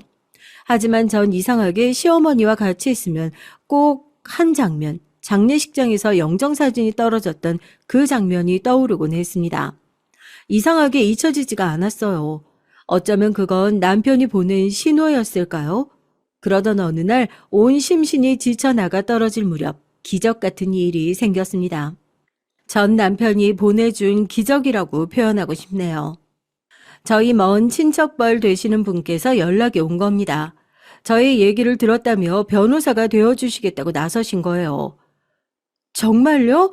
아니, 별로 몇 번 뵌 적도 없었는데 선뜻 도움 주시겠다고 하니까 송구스럽고 너무 감사합니다. 아니야. 너희 할머니 할아버지가 내 등록금도 보태주고 잘 해주셨는데 지금은 요양원에 계시지 않나. 내가 가진 능력이 이것이니까 이거라도 해주고 싶었어. 네가 겪은 사건도 안타깝고 말이야. 일단 회사와 갈등이 있었다고 들었으니 내 변호사 사무실로 와서 자세한 얘기를 해보자고. 저희 엄마 쪽 친척 되시는 분이었는데 저희 엄마와도 좋은 추억을 갖고 있었고 할머니, 할아버지에게도 도움을 많이 받았다고 했습니다. 덕분에 전 무료로 변호사를 구할 수 있게 됐죠. 저희 엄마 쪽 친척뻘 되시는 그분은 오랜 변호사 경력을 가지고 계셨고 이미 이런 일을 몇 번 다루어 보신지라 충분히 원하는 만큼의 금액을 받아낼 수 있다고 하셨습니다. 변호사를 쓰지 않으면 불합리한 금액을 받을 수도 있었을 텐데 너무나 다행이었죠. 그동안 전화가 걸려오기도 했어요. 사업주 측에서 저희가 괘씸했는지 자고 일어나면 익명의 메시지들도 도착해 있었습니다. 네 남편 먹여주고 일 시켜줬더니 감히 이런 식으로 은혜를 갚냐, 험한 꼴 당하고 싶냐 하는 식의 문자였죠. 전 이것을 친척분에게 다 보여드렸습니다. 친척분은 법정에서 유리하게 쓰일 수 있을 것 같다고 말씀하셨고요. 정말이지 악마 같은 사람들이었습니다. 뉴스에서 추락사로 죽은 사람들에 관한 소식을 들었을 땐 단순히 그 사람들에 대한 고통만을 생각했는데 제가 그 유가족이 되어 이런 말도 안 되는 일까지 당하니 심정이 참혹하기 그지없었죠. 그리고 두려운 마음으로 기다렸던 결과는 저희의 승리로 끝났어요. 저희 친척벌 되시는 변호사님 덕분에 1억이 넘는 보상금을 받았고 여기엔 현장에서 남편과 함께 일했던 동료분들의 증언도 한몫했던지라 나중에 소정의 금액으로 보답해 드렸습니다. 정말 고맙다는 말과 함께요. 여보, 나 우리 딸 잘 키울게. 지금은 아픔도 슬픔도 너무 크지만 당신 잃은 게 믿기지 않지만 그래도 살아나가 볼게. 당신이 원하는 게 우리 딸 잘 크는 거 맞지? 당신 목숨 바쳐 사랑했던 딸 내가 잘 키울 테니까 당신도 우리 하늘에서 보고 있어줘. 우리 지켜줘, 여보. 전 딸아이의 손을 잡고 납골당에 가 남편에게 이런 말을 하고 돌아왔어요. 그런데 마음이 조금 갈무리 되려던 이때 사건이 터진 겁니다. 너무나 기가 막히고 충격적인 사건이 말입니다. 마음 같아선 전국에 떠들고 싶은 심정이지만 딸을 생각해서 참았어요. 사건은 저희가 보상금을 수령받기로 한 날 일어났습니다. 딸아이가 갑자기 제게 전화를 하더니 다급한 목소리로 집에 오라고 하더라고요. 딸의 말에 어딘지 석연찮은 구석이 있어 집으로 달려갔는데 딸은 침대에 이불을 뒤집어 쓰고 벌벌 떨고 있었습니다. 그러더니 저를 자기 방 한쪽 구석으로 데리고 오더라고요. 엄마, 내가 할머니가 아까 말한 내용 들었는데 엄마도 알아야 돼. 이상하게 그날따라 딸아이 목소리가 무척이나 또렷했습니다. 어눌하지도 않고요. 무슨 내용을? 엄마가 뭘 알아야 되는데? 할머니, 무서운 사람이야.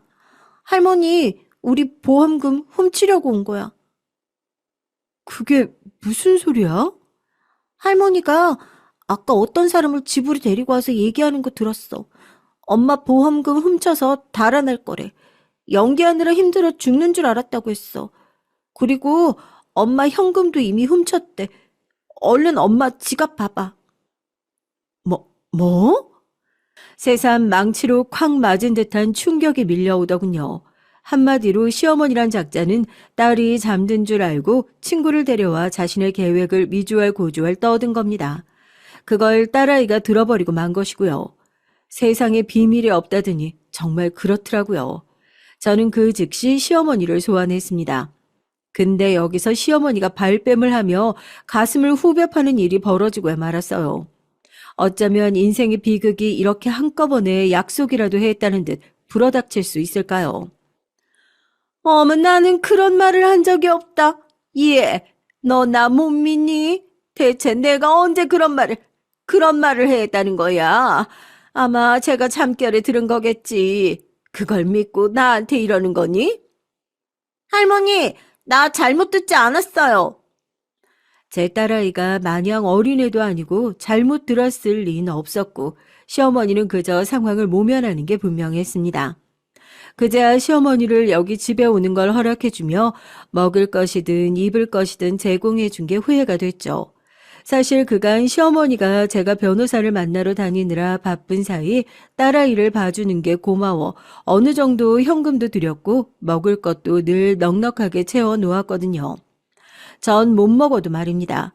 시어머니는 자신이 적금 통장까지 주겠다고 했는데 어떻게 자기가 그런 무서운 일을 했겠냐고 하더군요. 하지만 여기에 저희 딸 아이가 반격했습니다. 엄마, 할머니가 그 통장 같은 거 없다고 했어. 내가 들었어. 엄마 속이려고 없는 말 지어내려고 그런 거랬어. 아, 실소가 터져 나오더라고요. 남편이 허망하게 죽은 것도 억울했는데 이런 일까지 겹치다니 자괴감이 들 지경이었습니다. 어쩌면 저도 남편이 죽고 너무 마음이 허한 나머지 제가 믿고 싶은 진실을 믿어버렸던 것일지도 모르겠어요. 그 생각이 들자 더 남편에게 미안해졌습니다. 그것을 악용한 시어머니란 인간에게도 화가 나고요. 그 순간 남편이 시어머니에게 당했던 일이 하나하나 스쳐 지나가며 전 이제서야 못다한 정의를 실현하겠다는 생각이 들었습니다. 전 일단 시어머니의 가방을 찾아 그 안을 털털 털었어요. 역시나 제 돈이 고스란히 담긴 봉투 하나가 나오더라고요. 이래도 거짓말 하실 건가요? 시어머니의 얼굴이 약간 달라졌습니다. 여기서부터 본색이 드러나더군요. 가면 속에 숨겨두었던 소름 끼치는 본색 말입니다. 이 못된 년이, 야, 그 보험금 내 돈이야, 이년아. 아이고, 이런 보험금 좀 찾으려고 왔더니 아주 별게 다 지랄이네. 야, 내 아들이 어떻게 세상에 나왔니? 내가 낳았으니까 나왔지. 내 뱃속에서 낳은 아들이니까 그 목숨값은 내가 받아야지. 왜 생판 남이 니들이 받아? 징징거리는 네 딸년 봐주고 보모 노릇까지 해줬더니 감히 어디 밥상에 숟가락을 올리려고 그래? 그 돈은 내 돈이야. 절대 손댈 생각하지 마. 나도 개 낳고 인생 한번 제대로 말아먹었다 이거야. 이제라도 그 값을 받아야겠으니까 넌 빠져 있어. 드디어 본색을 드러내시네. 이 악마 같은 어린애한텐 온갖 짓거리를 다 하고 고아원에 갖다 버려서 상처나 줬으면서 당신이 무슨 엄마야, 엄마는. 당신은 엄마 자격도 없는 사람이고 내 남편도 당신을 한 번도 엄마라고 생각한 적이 없어. 평생 원망만 했지. 추잡한 인간 같으니라고. 당신이 지금까지 다정한 엄마였던 척 속였다는 걸 생각하면 소름이 끼쳐. 속은 내가 미쳤지. 당장 나가. 우리 집에서, 내 남편 집에서 나가라고. 하지만 그 순간 볼에 화한 불길이 느껴졌습니다. 남편의 어머니가 제 볼에 감히 손을 댄 것이죠. 딸아이가 달려와 엄마하고 날선 비명을 질렀습니다. 전 곧바로 일어나고 싶었지만 그 여잔 제 몸 위에 올라타 정신없이 주먹을 얼굴로 가격하고 발로 짓눌렀어요. 일어나고 싶었지만 당시 제가 뭘 먹은 게 없어 힘이 없었던지라 반격할 수가 없었습니다. 그렇게 무력하게 줄줄 눈물만 흘리며 맞고 있던 사이 의식이 점점 사라지고 있는 게 느껴졌죠. 아마도 너무 많이 맞은 탓이었던 것 같습니다. 그런데 그 순간 딸아이의 얼굴이 번뜩 보였어요. 딸아이가 제 몸 위에 올라탄 시어머니의 머리채를 잡았고 질질 끌어 현관문으로 데려가더군요. 그리고는 112에 신고를 해 상황을 전달하더니 제게로 달려왔습니다. 엄마, 괜찮아? 엄마, 괜찮아. 겨우 일어나 딸을 감싸 안았어요. 그리고 그 여자가 또 달려들 때까지 우린 방 안에 숨어 있었습니다. 잠시 후 경찰들이 왔을 때 저는 당한 사람이 되어 딸은 목격자가 되어 상황을 그대로 전달했죠. 물론 그 여자는 처벌을 받았어요. 허나 아주 가벼운 처벌이었답니다. 참 우리나라 법이 솜방망이라는 걸 이때 절실히 깨닫게 됐네요. 제가 받았던 정신적 피해는 어마어마했는데 겨우 그 여자는 아주 짧은 형을 선고받았을 뿐이었으니까요.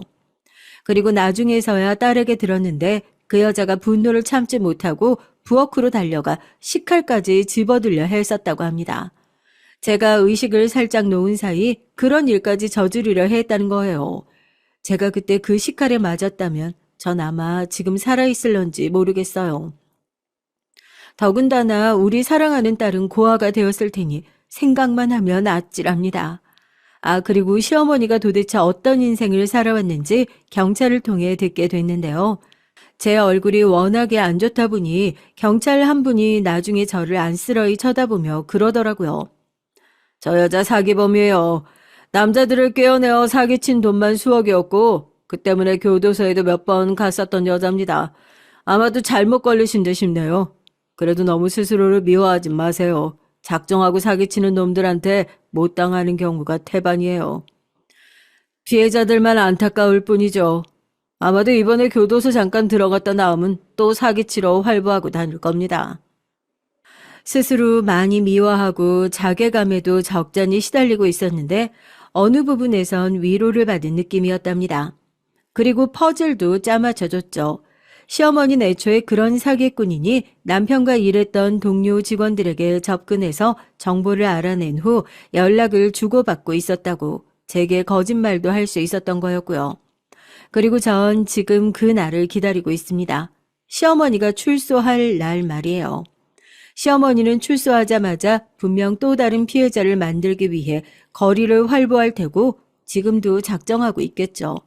전 조용히 뒤를 밟을 거고 그 여자를 고발해서 또 다른 피해를 방지하기 위해 나름대로 준비를 하고 있는 중이랍니다. 어쩌면 제 사연은 여기서 끝이 아닐지도 모르겠어요. 아마 1년 후쯤엔 다시 시어머니에 관련된 사연을 쓰고 있을지도 모르겠습니다. 그땐 분명 희망적인 소식을 쓰고 있을 거라 확신해요. 한 가지 안심시켜 드리자면 저와 딸아이는 잘 지내고 있답니다. 잘 먹고 잘 자고 그럼 된 거 아닐까요? 남편이 보고 싶고 그립고 가끔은 남편이 겪었던 정신적 고통을 생각하면 괴롭기도 하지만 그럼에도 남편을 가슴 한켠에 묻어둔 채 씩씩하게 앞으로 걸어 나가려고 노력 중입니다. 그리고 한 가지 더 말씀드리고 싶은 게 있다면 추락사고사를 당한 건 비단 저희 남편뿐만이 아닙니다. 1년에도 몇백 명이 일하는 현장에서 가족을 먹여 살리기 위해 일을 나갔다가 추락사를 당하곤 해요. 부디 조금의 관심을 가져서 사업장의 안전장비를 갖추고 감독관이 있는 현장을 만들어주시길 부탁드립니다. 제발 저희 남편과 같은 피해자가 더 나오지 않길, 저와 같은 유족이 생기지 않길 간곡히 부탁드립니다. 힘이 있는 분들의 목소리가 필요해요. 부디 이와 관련된 법률이 생겨서 더 안전하게 일할 수 있도록 많은 분들이 힘써 주셨으면 좋겠습니다. 여러분들의 작은 관심 하나하나가 소중한 생명을 지킬 수 있는 길이 될 거라고 확신해요. 거울을 보니 쓰면서 너무 울어 눈이 퉁퉁 부어버렸네요. 남편 생각이 너무 많이 났나 봅니다. 얘기를 끝낼 수 있을까, 분량을 채울 수 있을까 걱정을 했는데 어느새 주절주절 얘기를 다 하게 된 것 같네요. 마지막으로 사랑하는 우리 남편에게 잘 지내고 있냐는 안부 인사를 던지며 끝을 내겠습니다. 여보, 우리 다시 만날 때까지 잘 지내고 있어? 사랑해, 여보.